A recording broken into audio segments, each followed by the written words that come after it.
अस्सलाम वालेकुम, मेरा नाम है जहासे हाशमी और ये है टोयोटा रीवो रॉको 2022 मॉडल। ये टोयोटा रीवो की 8th जनरेशन है जो कि वर्ल्ड वाइड 2015 में लॉन्च की गई थी और इस गाड़ी को एक बार पाकिस्तान में फेसलिफ्ट भी किया गया है। ये इस गाड़ी का फेसलिफ्ट वर्जन है जो कि 2020 में लॉन्च किया गया था और ये इस गाड़ी का रॉको वेरिएंट है जो कि 2021 में लॉन्च किया गया था। रॉको अपने टाइम पे टॉप ऑफ द लाइन चीज थी, लेकिन अब इसके बाद भी एक वर्जन आ गया है 2023 में, Revo GR sport. GR sport top of line है, लेकिन मेरे ख्याल से ये गाड़ी सबसे ज़्यादा रगड ऑफ रोडर लगती है। GR बेसिकली थोड़ा स्पोर्टी और थोड़ा सा फैमिली वाला टच देता है, लेकिन ये गाड़ी प्रॉपर यंगस्टर्स और ऑफ रोडर वाली फील देती है। उसकी क्या वजह है मैं कवर करूंगा इस रिव्यू के अंदर, और उनके क्या डिफरेंसेस हैं ये भी मैं इस रिव्यू में कवर करने वाला हूँ। फिलहाल अगर बात कीजिए इस गाड़ी की प्राइस की, तो इसकी डिमांड 1,45,00,000 रुपए है। ये 145 का है और साइकिल मोटरस्पोर्ट के पास अवेलेबल है। अगर आपने इसके बारे में कोई इन्फॉर्मेशन लेनी है तो आप इस दिए गए नंबर पर कॉल कर सकते हैं या फिर आप साइकिल मोटरस्पोर्ट को विजिट कर सकते हैं जो कि रावलपिंडी में DH2 के गेट 1 के ऑपोजिट लोकेटेड है। साइकिल मोटर्स की इसके अलावा एक और ब्रांच भी है जो कि रावलपिंडी में मरी रोड पे लोकेटेड है। इन दोनों ब्रांचेस पे गाड़ियों की बाइंग एंड सेलिंग के साथ साथ गाड़ियों के काम भी किए जाते हैं, जैसा कि tint, wrap, ceramic coating, PPF, graphene coating. यहाँ पे गाड़ियाँ फेसलिफ्ट भी की जाती हैं और इसके अलावा यहाँ पे फिर एक पेंट बूथ भी अवेलेबल है जहाँ पे बेस्ट क्वालिटी का पेंट किया जाता है।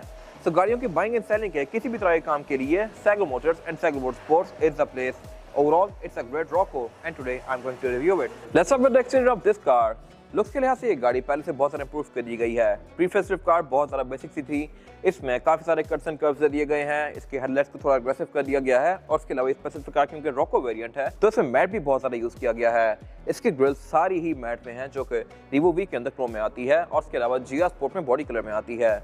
अगर आप व्हाइट कलर में रीवो GR स्पोर्ट देखें तो लिटरली वो लगता है प्लास्टिक की गाड़ी है, लेकिन इसमें एक प्रॉपर रगड ऑफ रोडर वाली फील आती है, बेशक व्हाइट में हो या ब्लैक में हो। इसके ये जो ऊपर वाला एरिया है ये भी सारा मैट ब्लैक में है, नीचे वाला भी सिर्फ सेंटर में एक क्रोम दिया गया है जो कि इसके लुक को काफी एलिगेंट बना रहा है और इसमें टोयोटा का एम्ब्लेम भी नॉर्मल सा है। रॉको में इसको डिफरेंट कर दिया गया है, उसमें प्रॉपर टोयोटा लिखा हुआ होता है जैसे टकोमा वगैरह में आता था। इसके अलावा अगर बात कीजिए इस गाड़ी की हेडलाइट्स की, तो हेडलाइट के अंदर इसके अब ये एक बाइजोनल प्रोजेक्शन लैंप आता है, इसी के अंदर हाई और लो दोनों हैं और फिर यहाँ पे एक DRL भी दी गई है जो कि इसकी लुक को बेहतर बना रही है। साथ यहाँ पे एक और लाइट दी गई है जो कि इंडिकेटर में स्विच करती है और इसके अलावा इसकी जो लाइट है इसके अंदर ये जो फ्रिल्स हैं ये मैट ब्लैक की फिनिश में है। सिंपल रीवो वी में ये क्रोम में आती हैं, रॉको में और GR में ये मैट की फिनिश में है। बाकी से यहाँ पे हाइलक्स की बैजिंग दी गई है और इसके अलावा इसका बोनेट नॉर्मल सा है। इसके जो पहले वर्जन आते थे 2017-18 में, उनमें यहाँ पे एक स्कूप दिया गया होता था बोनेट के अंदर, उसमें इंजन 3.0 था। 2.8 करने के बाद उसको खत्म करके इसका जो एयर इनटेक है वो यहाँ पे नीचे कर दिया गया। बाकी इसके अलावा ये गाड़ी फॉग लैंप भी LED में ऑफर करती है और इसमें पार्किंग सेंसर्स भी आते हैं बोथ फ्रंट और बैक पे। इसके अलावा इसके फॉग लैंप के आसपास ये हाउसिंग दी गई है जो कि ओवर फ्रंट के साथ कंटिन्यू करती है और इसके अलावा यहाँ पे कुछ खास है नहीं। और अगर बात की जाए इस गाड़ी की साइड प्रोफाइल की, साइड प्रोफाइल के लिहाज से भी ये गाड़ी अगेन काफी अग्रेसिव है। यहाँ पे ओवर फ्रंट्स काफी बड़े दे दिए गए हैं, रीवो वी में ओवर फ्रंट्स आते ही नहीं हैं बट इसमें दिए गए हैं और GR स्पोर्ट में भी आते हैं, लेकिन मेरी ओपिनियन में इसके बेस्ट हैं क्योंकि मैट ग्रे और ग्लॉस ग्रे की फिनिश के साथ हैं।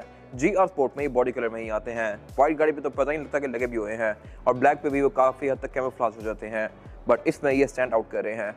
और इसके अलावा ये बॉडी से काफ़ी बाहर आए हुए हैं। साइड पे हाइलक्स 2.8 D4D की बैजिंग दी गई है और इसमें कुछ चीज़ें डिफरेंट है साइड पे, वो ये है कि एक तो इसके डोर हैंडल्स भी मैट ब्लैक की फिनिश में है, इसके अलावा जो इसके साइड मिरर हैं ये भी मैट ब्लैक या मैट ग्रे की फिनिश में है और इसके अलावा फिर इसका जो रोल बार है ये भी इसी फिनिश में, जो कि मैं भी कवर करूँगा साइड पे जाके।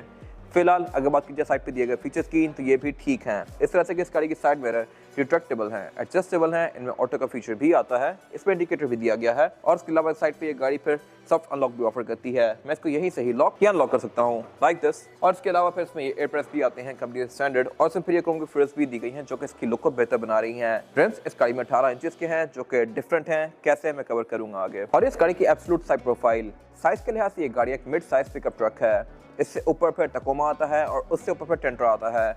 कुछ गाड़ियाँ टेंड्रा से भी बड़ी होती हैं जैसे कि रैप्टर हो गए या फोर्ड F-150 वगैरह हो गए, बट वो गाड़ियाँ फुल साइज पिकअप ट्रक होती हैं। ये गाड़ी मेरे ख्याल से काफ़ी अच्छा साइज है, इस तरह से कि ये मैन्यूवर करना आसान है, इसकी मेंटेनेंस भी आसान है, इसमें फीचर कोई बहुत ज़्यादा दिए ही नहीं गए तो ख़राब भी नहीं होते। फोर्ड F-150 वगैरह के अंदर साइड स्टेप जो होते हैं वो रिट्रैक्टेबल आते हैं, अब उसका डोर खोलते हैं तो वो बाहर आता है, बंद करते हैं तो वापस जाता है और उसमें और भी बहुत सारी कॉम्प्लिकेटेड फीचर्स दिए गए होते हैं जो कि यूज़ करने में तो मज़े के लगते हैं, लेकिन कुछ टाइम बाद वो ख़राब हो जाते हैं और उनकी कॉस्ट ऑफ रिपेयरिंग बहुत ज़्यादा होती है, तो इसमें फीचर्स हैं ही नहीं और इसलिए ख़राब भी नहीं होते।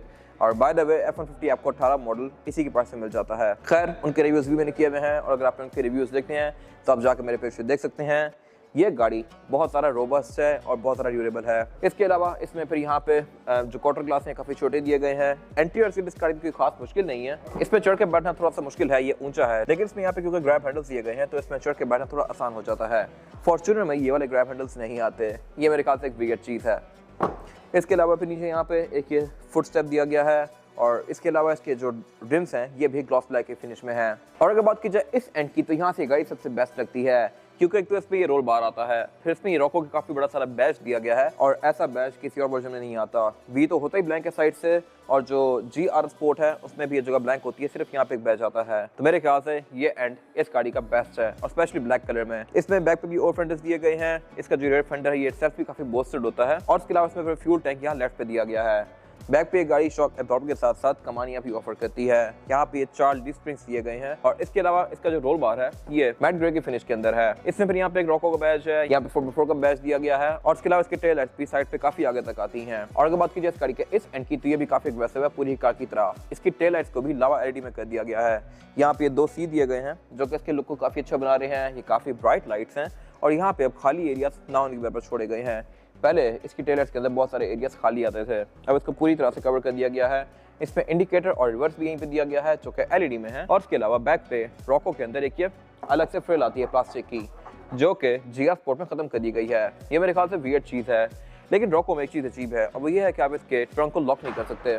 इसमें कोई की का इंसर्ट नहीं दिया गया, जबकि GR स्पोर्ट में यहाँ पे की का इंसर्ट दिया गया है और आप उसके इस वाले एरिया को फिजिकल की से लॉक कर सकते हैं। GR स्पोर्ट का ट्रंक बैक पे काफी ब्लैंक सा है और ये चीज मैंने उसके रिव्यूज में कवर की है। इसके अलावा इसकी ट्रंक को खोलने के लिए नीचे यहाँ पे एक रिलीज दिया गया है। ये गाड़ी ट्रंक कैपेसिटी जो कि अच्छी खासी स्पेशियस है, यहाँ पर आप काफी सारा सामान एडजस्ट कर सकते हैं। और इसके अलावा इसके अंदर फिर एक केसिंग भी दी गई है जो कि टोयोटा की बैचिंग के साथ है। फिर यहाँ पे हुक्स भी दिए गए हैं जहाँ पे अपना सामान लॉक कर सकते हैं। रॉको में इसके अंदर यहाँ पे लाइट्स भी दी गई होती हैं जो कि ट्रंक को इल्यूमिनेट कर दी हैं। बैक पे इसमें की विंडो भी आती है जो कि आप ओपन कर सकते हैं, ये चीज़ वीगो में नहीं आती थी, इसमें दे दी गई है और मेरे ख्याल से ये भी एक अच्छा एडिशन है। इसके अलावा इसमें ये बैकअप कैमरा दिया गया है जो कि अलग से है साइड पे। अगेन GR स्पोर्ट में काफ़ी अच्छे से इनकॉर्पोरेट किया गया है ट्रंक के लॉक के अंदर ही। बाकी बैक पे क्रूज ट्रॉनिक रीवो वगैरह की बैजिंग दी गई है और रेयर बम्पर इस गाड़ी का मैट ग्रे के फिनिश में आता है, जबकि GR में ये ग्लॉस ब्लैक नहीं आता है। बैक पे गाड़ी पार्किंग सेंसर्स भी ऑफर करती है और इसकी एग्जॉस्ट स्ट्रिप काफी नीचे ही खत्म हो जाती है और इसके अलावा यहाँ पे कुछ खास है नहीं। इसके बाद अगर बात की जाए इस गाड़ी के इंटीरियर की तो इंटीरियर भी इस गाड़ी का लुक्स के लिहाज से काफी डिसेंट है। ये गाड़ी ऑल ब्लैक रूम ऑफर करती है। रीवो वी में सिंपल सा आता है, GR में बहुत सारा ओवरकिल है। मेरे ख्याल से GR का इंटीरियर अच्छा है बट स्टिल ये भी अपनी जगह काफी डिसेंट है। अगर बात की जाए इस गाड़ी के स्टीयरिंग व्हील की तो स्टीयरिंग व्हील इस गाड़ी का सारा ही लेदर की फिनिश में है और इसमें लेफ्ट राइट स्पोक को डिफरेंट कंट्रोल्स दिए गए हैं। लेफ्ट स्पोक के जो कंट्रोल्स हैं ये मल्टीमीडिया सिस्टम के हैं, राइट स्पोक के जो कंट्रोल्स हैं यहाँ से आप इसके MID के बीच में नेविगेट कर सकते हैं। और इसके अलावा ये गाड़ी 3 एयरबैग ऑफर करती है, एक स्टीयरिंग व्हील में, एक डैशबोर्ड में और फिर एक ड्राइवर के नी पे। इसके अलावा इसमें क्रूज कंट्रोल भी आता है जो कि एडप्टिव नहीं है, ये सिंपल सा ही है। और इसके अलावा इसमें पैडल शिफ्टर्स नहीं आते जो कि GR स्पोर्ट में आते हैं।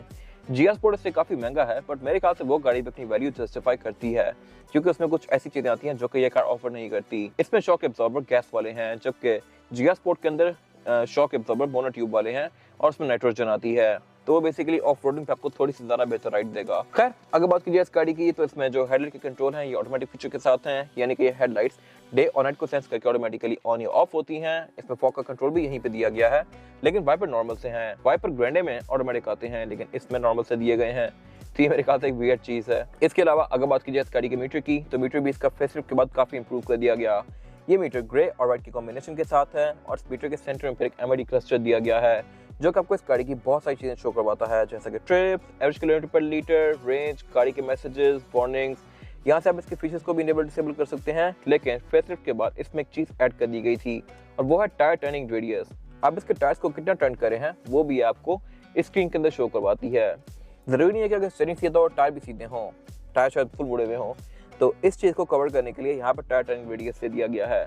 ये मेरे ख्याल से एक अच्छी चीज है। इसके अलावा अगर बात कीजिए इस गाड़ी के मीटर की हाउसिंग की तो ये सारी ही चीप प्लास्टिक की फिनिश में है, बट ये गाड़ी क्योंकि एक एंट्री लेवल ट्रक है तो मेरे ख्याल से इट्स ओके। इसके जो बड़े वर्जन हैं टंड्रा वगैरह उनके अंदर इस चीज पे काफी वर्क किया गया होता है। बाकी डैशबोर्ड इसके साइज के लिहाज से कोई बहुत बड़ा नहीं है, ये बिल्कुल पतला सा ही है, लेकिन चौड़ाई में ये गाड़ी स्पेशियस है। डैशबोर्ड में ये गाड़ी 4 इवेंट्स ऑफर करती है और इसके अलावा नीचे यहाँ पे फिर एक सिल्वर कलर की फ्रिल दी गई है और इसके नीचे क्रोम की फ्रिल दी गई है जो कि इसके लुक को काफी अच्छा बना रही है। उससे नीचे पे सेंटर में ये मल्टीमीडिया स्क्रीन दी गई है और ये मल्टीमीडिया स्क्रीन एंड्रॉइड पैनल है। ये काफ़ी बेसिक सी है। इसके अंदर आप ऐप्स डाउनलोड कर सकते हैं, यूट्यूब यूज़ कर सकते हैं, क्रोम यूज़ कर सकते हैं और उसके अलावा इसमें फ्रंट कैमरा, रियर कैमरा की भी एडप्टेबिलिटी आती है। जबकि GR स्पोर्ट में जो स्क्रीन आती है वो स्क्रीन है जो कि थाईलैंड वाले रेवो में आती है। वो इससे काफ़ी प्रीमियम है। वो आपको गाड़ी की इन्फॉर्मेशन भी शो करवाती है, जैसे कि ट्रिप्स, एवरेज किलोमीटर पर लीटर, इस तरह की बहुत सारी चीज़ें। क्लाइमेट कंट्रोल भी उसका यहीं पे शो होता है, जबकि इस गाड़ी में ऐसा सीन नहीं है। लेकिन ये भी अपनी जगह अच्छी स्क्रीन है, बट मुझे नहीं समझ आती कि डैशबोर्ड से इतनी बाहर क्यों निकली हुई होती हैं। GR स्पोर्ट में भी ये ऐसी ही है, इस केस में भी ये ऐसी ही है और इसको देख के लिटरली यही लगता है कि एक आफ्टर थॉट है। डैशबोर्ड डिज़ाइन करने के बाद उनको ख्याल आया कि हमने इसमें स्क्रीन भी लगानी थी, तो उन्होंने पे स्क्रीन लगा तो दी है, लेकिन उसकी कोई खास सेंस नहीं बन रही। खैर, इस स्क्रीन से नीचे फिर इसका क्लाइमेट कंट्रोल दिया गया है।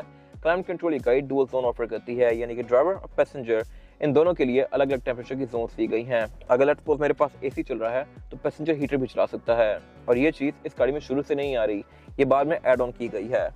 एक फ्रेंडली वर्ड ऑफ एडवाइस ये है कि जो भी कार लॉन्च होती है, आप लॉन्च होते साथ ही ना लिया करें, कुछ टाइम बाद लिया करें, ताकि जो लॉन्च होते साथ ही गाड़ी में जो फिर नॉन फॉल्ट सामने आते हैं आहिस्ता आहिस्ता, वो सारी चीज़ें बाद में कंपनी इंप्रूव करती है, और इंप्रूव होने के बाद वाली गाड़ी बेहतर होती है एज कम्पेयर टू बिल्कुल लॉन्च वाली कार। और अगर आप किसी भी गाड़ी के बिल्कुल एंड के वेरिएंट्स लेंगे तो वो गाड़ी सबसे बेस्ट होगी और अपनी वैल्यू भी सबसे ज़्यादा रिटेन करती है। खैर, इस क्लाइमेट कंट्रोल के साथ नीचे यहाँ पे इसके 4x4 के कंट्रोल्स दिए गए हैं। इसमें जो 4x4 की सिलेक्शन है वो है H4, H2 और L4। L4 और H4 का मतलब ये है कि गाड़ी हाई गियर्स में 4x4 पे चलेगी, L4 का मतलब ये है कि गाड़ी लो गियर्स में 4x4 पे चलेगी, और H2 का मतलब ये है कि गाड़ी हाई गियर्स में भी जाएगी और 4x2 पे चलेगी, यानी कि सिर्फ रेयर व्हील्स पे। हम मोस्टली अपनी गाड़ी को इसी मोड में रखेंगे। फिर नीचे यहाँ पे 2 पावर आउटलेट्स दिए गए हैं, फास्ट चार्जिंग का पोर्ट दिया गया है, ऑक्स इनपुट दिया गया है, डाउन असिस्ट कंट्रोल दिया गया है, ट्रैक्शन कंट्रोल दिया गया है और डिफरेंशियल लॉकिंग दिया गया है। उससे नीचे फिर यहाँ पे एक ये एरिया दिया गया है जहाँ पे आप अपना फोन वगैरह रख सकते हैं, वॉलेट रख सकते हैं, और फिर साथ नीचे 2 कप होल्डर्स दिए गए हैं। उससे पीछे इसका गेयर सिलेक्टर दिया गया है, और इसमें जो गेयर सिलेक्शन है वो है PRND और स्पोर्ट्स की। स्पोर्ट्स में आप इस गाड़ी को मैनुअली भी चला सकते हैं लाइक दिस, लेकिन इससे पैडल शिफ्टर्स नहीं आते। GR स्पोर्ट और फॉर्च्यूनर पैडल शिफ्टर ऑफर करती हैं। इसके अलावा साथ यहाँ पे फिर इसके ड्राइव मोड्स दिए गए हैं। इसमें ड्राइव मोड्स जो है वो है इको और पावर का, लेकिन अगर यहाँ पे इन दोनों को ऑफ कर दें तो ये गाड़ी फिर नॉर्मल मोड में हो जाती है। तो बटन यहाँ पे 2 ही हैं, लेकिन मोड्स 3 हैं। उससे पीछे फिर देखिए ड्रॉर दी गई है जहाँ पे आप इसकी की रख सकते हैं, हैंड ब्रेक दी गई है जो कि ट्रेडिशनल है, और उससे पीछे इसका सेंटर कंसोल दिया गया है जो कि लेदर की फिनिश में है, लेकिन इसमें कोई कूल बॉक्स वगैरह नहीं आता। बट यहाँ पर आउटलेट दिया गया है, इसमें 220 वोल्ट का पावर आउटलेट है जहाँ से आप अपना फोन वगैरह चार्ज कर सकते हैं। ये बेसिकली एक प्रॉपर स्विच है जहाँ पर आप कुछ भी लगा के यूज कर सकते हैं, 2 पिन वाला। सेम लेदर इसका सीट के अंदर भी कंटिन्यू किया गया है, और सेम लेदर इसका डोर्स में भी दिया गया है। ड्राइवर और पैसेंजर दोनों की सीट इस गाड़ी में इलेक्ट्रॉनिकली एडजस्टेबल है, इनको मैं आगे पीछे भी कर सकता हूँ और ऊपर नीचे भी कर सकता हूँ। इसमें थाई सपोर्ट भी आता है, और इसके अलावा इसके डोर हैंडल्स जो हैं इनमें भी क्रोम दिया गया है, क्योंकि ये गाड़ी अपने टाइम की टॉप ऑफ लाइन कार है। फिर इसके अलावा इसमें स्पीकर्स भी 2 फ्रंट पे दिए गए हैं, 2 ट्वीटर्स दिए गए हैं और फिर 2 बैक पे दिए गए हैं। और इसके अलावा इसकी सारी ही विंडोज सिंगल टैप वाली हैं, यानी कि मैं इनको सिंगल टैप से फुली रोल डाउन या रोल अप कर सकता हूँ लाइक दिस। फिर इसके अलावा इस गाड़ी की जो साइड मिरर हैं ये भी रिट्रैक्टेबल हैं, इनको मैं गाड़ी के अंदर बैठ के फोल्ड अनफोल्ड कर सकता हूँ। और इसके अलावा वारंटी मेरी गाड़ी सिर्फ पैसेंजर के लिए ऑफर करती है, ड्राइवर के लिए इसमें नहीं दिया गया। बाकी इसमें केबिन लाइट्स नॉर्मल सी आती हैं, यहाँ पे सन ग्लास होल्डर भी दिया गया है, रेडमी मिरर इसका नॉर्मल सा है, और इसके अलावा यहाँ पे कुछ खास है नहीं। ये गाड़ी पोस्ट स्टार्ट भी ऑफर करती है, और इसके अलावा यहाँ पे कुछ चीजें एक्स्ट्रा आती हैं, जैसे कि एक तो डोर खोलने पे ये गाड़ी बताती है आपको कि कौन सा डोर खुला है। इसके अलावा आप इस गाड़ी को अगर लॉक करते हैं तो ये गाड़ी प्रॉपर बीप करती है, अनलॉक करने पे भी ये 2 दफा बीप करती है। ये चीज भी GR स्पोर्ट में खत्म कर दी गई है। इसके अलावा फॉर्च्यूनर GR स्पोर्ट में एम्बिएंट लाइटिंग नहीं आती जो कि लेजेंडर में आती थी, तो कुछ चीजें उनमें बेहतर की गई हैं, कुछ चीजें इन गाड़ियों में बेहतर थी।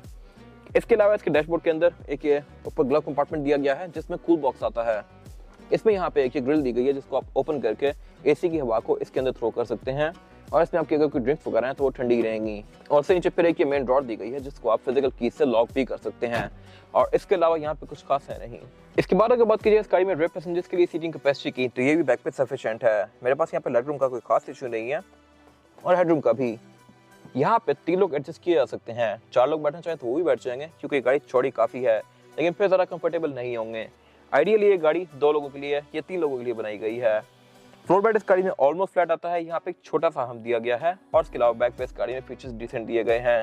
इस तरह से कि इसमें 2 एयर वेंट्स आते हैं। फिर इसके अलावा बैक पे ये ड्रॉर्स दी गई हैं, दोनों फ्रंट सीट्स के पीछे 4 kg के हैंगर्स दिए गए हैं, और इसके अलावा फिर सेंटर में एक सेंटर कंसोल भी दिया गया है। जिसको ओपन करके आप एज एन आर्मरेस्ट यूज कर सकते हैं और इसमें 2 कप होल्डर्स भी दिए गए हैं। इसके अलावा बैक पे गाड़ी 3 हेडरेस्ट ऑफर करती है, आइसोफिक्स सपोर्ट्स ऑफर करती है, सीट बेल्ट ऑफर करती है और इसमें फिर रेयर पे ये विंडो भी आती है। अगर आप इस विंडो को खोल देंगे तो इसमें से हवा की क्रॉसिंग काफी अच्छी होती है।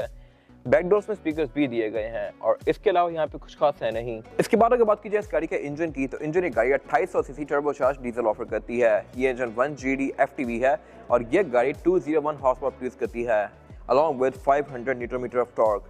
ये मेरे ख्याल से काफी डिसेंट परफॉर्मेंस फिगर्स हैं। V8 भी तकरीबन 600-650 करती है, जबकि ये गाड़ी उसके करीब का टॉर्क प्रोड्यूस करती है, यानी कि ये गाड़ी अच्छी खासी पावरफुल है। इसमें जो शुरू में इंजन आता 3.0 वाला वो कंपैरेटिवली से काफी वीक था, फिर इसमें 2.8 का दिया गया, लेकिन फेसलिफ्ट से पहले तक 2.8 वाली कार 178 हॉर्स पावर प्रोड्यूस करती थी with 450 newton meter of torque. Facelift के बाद इसमें कुछ रिफाइनमेंट्स की गई इसके इंजन के अंदर। इसके इंजन में एक बैलेंस शाफ्ट ऐड की गई और इसके अलावा इसमें टर्बो के अंदर भी कुछ रिफाइनमेंट्स की गई, जिसकी वजह से इसके परफॉर्मेंस के फिगर्स काफी बेहतर हो गए और इसके अलावा ये इंजन कंपैरेटिवली पिछले इंजन से ज्यादा स्मूथ है, इवन प्री फेसलिफ्ट वाले से भी ये ज्यादा स्मूथ है। इसके अलावा इस गाड़ी में ABS, traction control, drive modes भी आते हैं और ये इंजन 4x4 है। इसको 4x4 और 4x2 के बीच में स्विच भी कर सकते हैं। बाकी गाड़ी आपको एवरेज तकरीबन 10 से 12 किलोमीटर पर लीटर तक की देगी, जो कि मेरे ख्याल से ठीक है इस बॉडी साइज के लिहाज से। ये एवरेज यूजुअली सिविक या ग्रैंडे की होती है, लेकिन क्योंकि ये डीजल है तो इसकी एवरेज बेहतर है। इसके अलावा इस गाड़ी में ट्रांसमिशन ऑटोमेटिक ही ऑफर होती है, बोर्ड के अंदर इंस्टॉलेशन भी दी गई है, लेकिन बोर्ड इस गाड़ी का ओपन स्टैंड से होता है। ये अगर मेरे ख्याल से हाइड्रोलिक से बोला तो बहुत बेहतर था और इसके अलावा यहाँ पे कुछ खास है नहीं। इसके बाद अगर बात की जाए इस गाड़ी के टायर साइज की, टायर साइज जो ऑफर करता है रिवो रॉको, ये है 265, 60 और 18। इसमें 18 इंचेस का रिम दिया गया है, जो कि रॉको में ही है एक्सक्लूसिवली। रिवो भी डिफरेंट आता है, रॉको में ये आता है, GR में भी डिफरेंट आता है। रॉको और GR का रिम ग्लॉस ब्लैक में है, रिवो V का रिम डुअल कॉम्बिनेशन में है। मेरे ख्याल से V का रिम सबसे बेस्ट है, लेकिन हर किसी की अपनी ओपिनियन है। तीनों में रिम 18 इंचेस के आते हैं और टायर साइज भी सेम आता है। टायर ये डनलॉप का ग्रैंड ट्रैक है, जो कि एक अच्छा टायर है और आपको 50-60 हज़ार किलोमीटर एक अच्छी राइड प्रोवाइड करेगा। इसके अलावा फ्रंट पे इसमें डिस्क ब्रेक दी गई है, फिर इसमें ट्रैक्शन कंट्रोल भी आता है, ड्राइव मोड्स भी आते हैं और 4x4 भी आता है। ये सारी चीजें मिलकर इसकी राइड को और बेहतर बनाती हैं और इसके अलावा यहाँ पे कुछ खास है नहीं। ये था आज का रिव्यू। अगर आपको रिव्यू पसंद आया है तो इस रिव्यू को लाइक कीजिए, मेरे चैनल को सब्सक्राइब कीजिए और अगर आपके पास गाड़ी से रिलेटेड कोई भी राय है तो उसको कमेंट सेक्शन में शेयर जरूर कीजिएगा, ताकि वो लोग जो ये गाड़ी लेने वाले हैं वो आपकी राय से फायदा उठा सकें। अपना ख्याल रखिएगा। Thank you.